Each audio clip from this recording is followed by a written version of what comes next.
Ada seorang pria bernama Abu Qudamah As-Sami. Beliau tinggal di Madinah. Abu Qudamah dikenal karena cintanya kepada jihad fi sabilillah dan sering ikut dalam ekspedisi jihad ke negeri Romawi. Suatu hari, saat bercakap-cakap dengan beberapa sahabat di Masjid Nabawi, Madinah, mereka berkata, "Wahai Abu Qudamah, ceritakanlah kepada kami tentang hal yang paling menakjubkan yang engkau saksikan saat berada di medan jihad." Abu Qudamah bercerita, suatu ketika saya pernah memasuki kota Raqqa di Irak dan ingin membeli seekor unta untuk membawa persenjataan. Kemudian seorang wanita datang menemuiku, lalu duduk dan berkata, "Wahai Abu Qudamah, saya mendengarkan apa yang engkau katakan tentang jihad dan ajakan bagi umat Islam untuk bergabung. Saya telah diberi rezeki oleh Allah dengan memiliki rambut lebih panjang dan kuat daripada perempuan lainnya. Saya telah memotong dan membuatnya menjadi tali kekang kuda. Saya pun telah menutupinya dengan serbuk arang sehingga tidak ada yang bisa mengenalinya. Wahai Abu Qudamah, saya berharap engkau bisa membawanya. Apabila engkau tiba di daerah orang-orang kafir dan ketika para penunggang kuda terlibat dalam pertempuran hebat, panah dilesatkan, pedang dihunus, dan tombak saling beradu, gunakanlah tali kekang ini jika diperlukan, atau serahkanlah kepada siapapun yang membutuhkannya. Sebab diriku sangat berharap bahwa rambut ini akan menjadi saksi pertempuran dan ditempeli oleh debu-debu jihad di jalan Allah. Saya seorang janda. Dahulu saya memiliki suami dan sejumlah kerabat. Semuanya telah tewas di jalan Allah. Oleh karena itu, saya ingin ikut berjuang di jalan Allah jika itu diizinkan." Wanita itu menyerahkan tali kekang kuda kepadaku.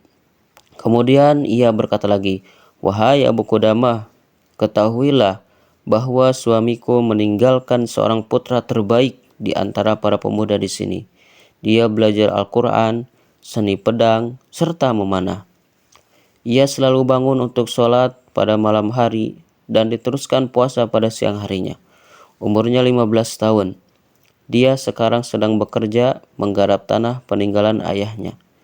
Semoga ia sudah kembali sebelum engkau berangkat. Sebab saya ingin sekali mengirimkannya bersama engkau sebagai hadiah kepada Allah Ta'ala yang Maha Tinggi. Saya memohon kepadamu, wahai Abu Qudamah, demi Allah, jangan engkau tolak keinginanku ini demi mendapatkan ganjaran dari Allah Ta'ala." Setelah menunggu beberapa saat, diriku hendak meninggalkan Raqqa dan para pasukan karena telah tiba waktunya untuk berangkat. Sementara pemuda tersebut belum datang juga. Kemudian terdengar suara kuda dari belakang dan pemuda itu berteriak dari kejauhan, "Wahai Abu Qudamah, tunggu aku. Semoga Allah merahmatimu." Saya pun berhenti dan berkata kepada sahabatku, "Jalanlah terlebih dahulu. Saya akan memeriksa siapa pemuda tersebut." Penunggang kuda itu kemudian mendekat lalu memelukku. Ia berkata, "Terpujilah Allah yang tidak menjauhkan rombongan pasukan ini dariku dan tidak mengecewakanku." Saya berkata, "Saudaraku, biarkan diriku melihat wajahmu. Saya ingin mempertimbangkan apakah engkau bisa menjadi tentara. Jika engkau layak, saya akan perintahkan kau untuk bergabung dengan kami. Kalau tidak, saya akan mengembalikan engkau ke rumahmu." Ketika melihat wajahnya, saya melihat seorang pemuda seperti bulan purnama dan hidupnya tampak sangat berkecukupan. Saya pun berkata, "Saudaraku, apakah engkau memiliki seorang ayah?" Dia berkata, "Tidak. Sebenarnya saya datang karena ingin membalas dendam untuk ayahku yang syahid. Semoga Allah memberiku kesyahidan sebagaimana ayah." Saya kembali bertanya, "Saudaraku, apakah engkau memiliki ibu?" "Ya," jawabnya. "Kalau begitu, pergi dan mintalah izin kepadanya. Jika dia mengizinkanmu pergi, maka kembalilah ke sini. Jika tidak, pulanglah kembali bersamanya."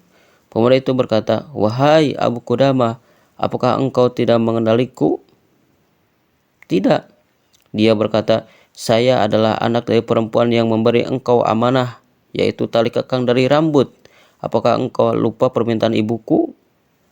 Saya insya Allah anak pejuang. Saya memohon padamu untuk tidak menghentikan langkahku dari jihad fi sabilillah. Karena saya menghafal Al-Quran dan memiliki pengetahuan tentang sunnah Nabi.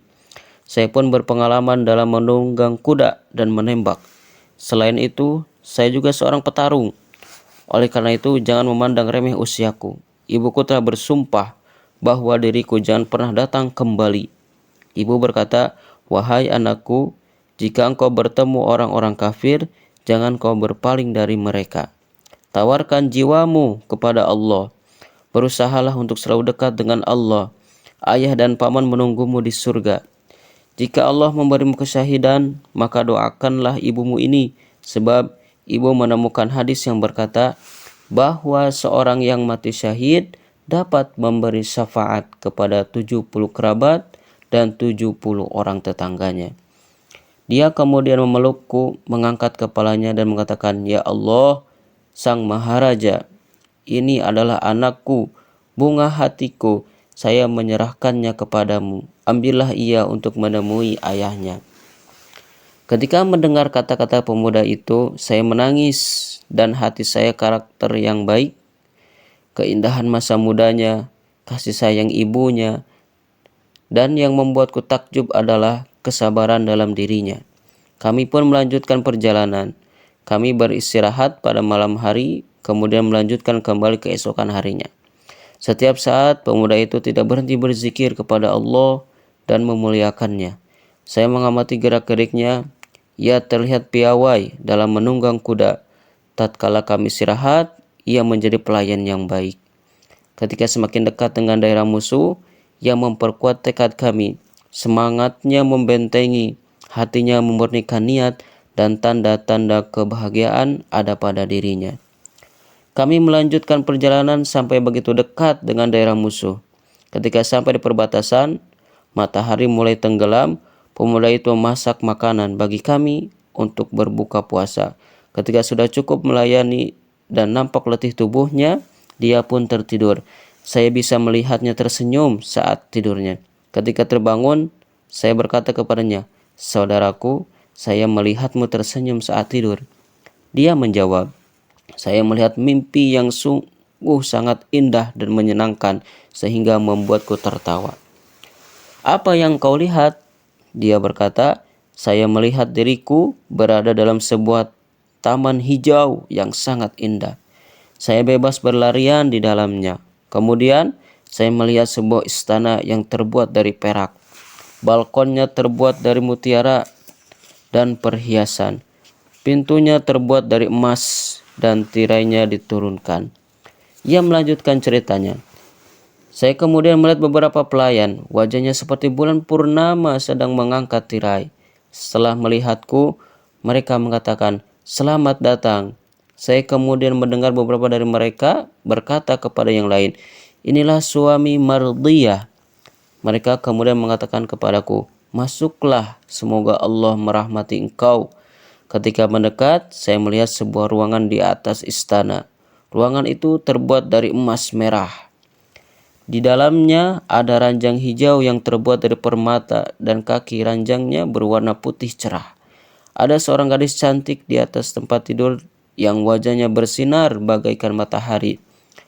Hal itu tidak pernah terlintas dalam benakku sebelumnya karena begitu cantiknya. Ruangan tersebut menjadi sangat terang karena keindahan gadis tersebut. Setelah melihatku, gadis itu menyapaku ramah dan mengatakan, selamat datang, wahai hamba Allah yang dikasihinya. Engkau adalah milikku dan diriku adalah milikmu. Saya ingin sekali memeluknya. Namun gadis itu berkata, jangan terburu-buru tuanku. Engkau bukan salah satu dari mereka yang melakukan dosa. Kita akan bertemu besok pada sholat zuhur, maka bergembiralah. Wahai saudaraku, engkau telah melihat mimpi yang bagus dan itu akan terjadi insya Allah. Mereka kagum pada mimpi pemuda itu. Saya pun tertidur karena bangun. Kami bergegas memasang perlengkapan kuda dan berdoa sambil menangis. Berangkatlah kamu, baik dalam keadaan ringan maupun berat, dan berjihadlah kamu dengan harta dan dirimu di jalan Allah. Yang demikian itu lebih baik bagimu jika kamu mengetahui. 1 jam kemudian, tentara kafir, semoga Allah menghinakannya, mendekati kami seperti belalang yang tersebar di seluruh negeri. Pemuda tersebut yang pertama kali menyerang musuh. Ia terus menyerang, merusak garis depan pertahanan, dan terus menerobos ke dalam barisan mereka. Ia membunuh banyak pasukan kafir, bahkan merobohkan beberapa jenderal mereka. Ketika melihatnya melakukan hal itu, saya menyusulnya dan meraih tali kekang kudanya. Ia berkata, "Saudaraku, mundurlah. Engkau tidak berpengalaman dalam peperangan." Dia menjawab, "Wahai paman, apakah engkau tidak mendengar firman Allah? Hai orang-orang beriman, ketika engkau bertemu orang kafir dalam pertempuran, jangan pernah berpaling dari mereka. Apakah engkau ingin saya merasakan panasnya api neraka?" Ketika kami berbicara, pasukan kafir terus melancarkan serangan dahsyat yang menyebabkan kita berpisah, dan masing-masing mengurus dirinya sendiri. Ketika pasukan muslim terpecah, jumlah saudara muslim yang syahid pun tak terhitung. Saya kemudian memeriksa para syuhada, darah mereka mengalir di tanah. Mereka pun tidak bisa dikenali lagi karena debu dan darah menutupi wajah mereka. Dari atas bukit saya melihat pemuda itu berada di antara tapak kuda, ditutupi dengan debu dan darah. Ia berkata, "Wahai saudaraku, bisakah engkau membawa pamanku Abu Qudamah kemari?" Setelah mendengarnya menangis, saya berlari ke arahnya. Saya tidak bisa mengenali wajahnya karena banyaknya darah dan bekas tapak kaki kuda.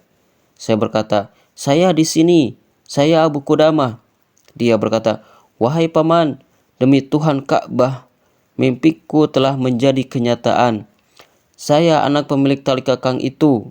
Setelah mendengar ini, saya pun memeluknya, mencium di antara kedua matanya, mengusap debu dan darah dari wajahnya.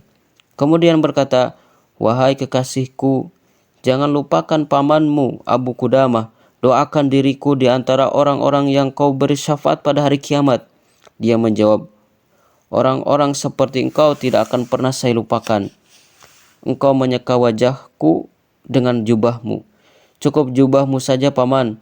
Duhai paman, saya ingin bertemu Allah dengan kondisi seperti ini. Duhai paman, para al-hur, bidadari surga yang pernah saya ceritakan, sekarang ada di kepalaku, menunggu jiwa ini keluar dari tubuhku." Ia berkata kepadaku, "Cepatlah, aku merindukanmu." "Duhai paman, demi Allah, jika engkau kembali pulang dengan selamat, bawalah pakaian penuh darah ini kepada ibuku yang berduka dan sedih. Katakanlah padanya, Allah telah menerima hadiah ibu." Dia lalu tersenyum dan berkata, "Saya bersaksi bahwa tidak ada Tuhan selain Allah, tidak ada ilah selain Dia. Dia telah menepati janjinya, dan saya bersaksi bahwa Muhammad adalah hamba Allah dan utusannya.